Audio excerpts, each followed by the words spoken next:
right, hello everybody in the undergraduate research class. My name is Brandon Sauvel, and I am a research ambassador with the Office of Higher Impact Practices here at USF.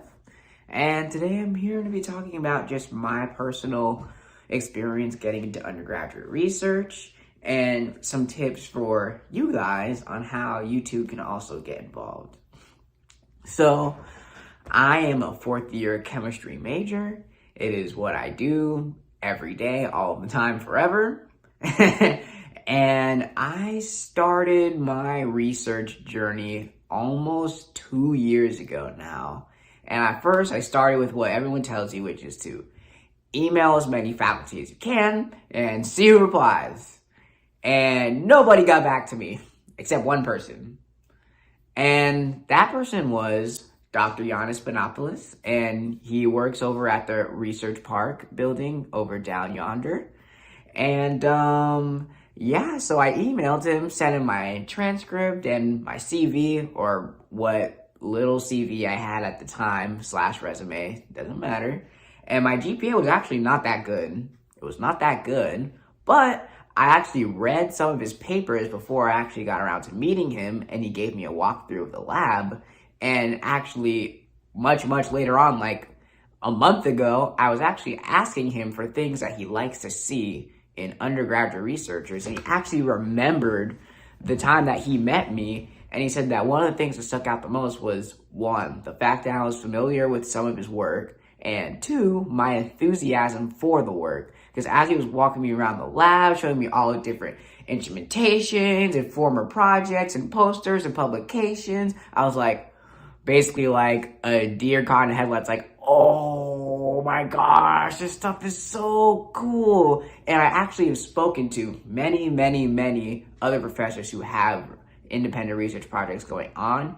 And across the board, the number one thing at the top of the list when they're looking for undergraduate researchers is enthusiasm, passion, willing to work hard for this project, wanting to do what this lab or project or whichever is doing for your career. That is really what they're looking for above all else. Yes, there's going to be some required courseworks, or not required coursework, but courseworks that they would have liked you to have completed. So for my example, Spanopoulos works a lot in inorganics, metal halides, perovskites, things like that. And so for research such as that, he liked that I have done Gen Chem 1, Gen Chem 2, Orgo 1, and I think Orgo 2 maybe? I don't know. I don't think I took it at the time. But I have not taken inorganic chemistry yet, which is obviously the most important. But even still, I was willing to learn some of the basics of inorganics through the lab, and that was also something that was able to help me out tremendously.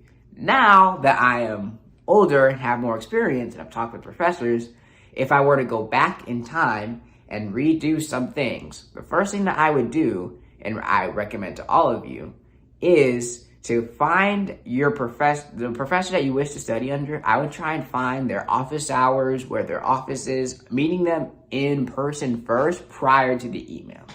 This way, when you do email them following this initial meetup, they have a face to the email, because as any professor will tell you, they get 10,000 emails of people asking them for things. Oh, why is my grade on this exam this, that, and the third? All of these things. So it helps you better stand out from the crowd in that aspect. Secondly, what I was doing before is being familiar with the researcher's work, reading some of their papers, finding something that you individually are passionate about. One of the biggest things that I would like to stress to each and every single one of you is to just try, reach out, read papers, make the first step. Don't be shy. Don't be scared. Don't think, oh, I haven't done enough. My GPA isn't good enough. Don't think about any of those things. Just get your foot in the door, give it a whirl, and see what happens. You don't know unless you try. When I was interviewing professors, I've even heard word for word from other professors saying, I don't even look at the GPA. I don't even look at the GPA. I try to get as much about this person's character and their passion as much as I possibly can. Obviously, again, you want to have some knowledge that is with respect to whichever research group that might be in, but just know that just because your GPA or your resume or whichever might not look like someone else's, that doesn't mean that there's no way for research for you. So, once again, thank you so much for listening, and I hope you guys found this information helpful, and go Bulls!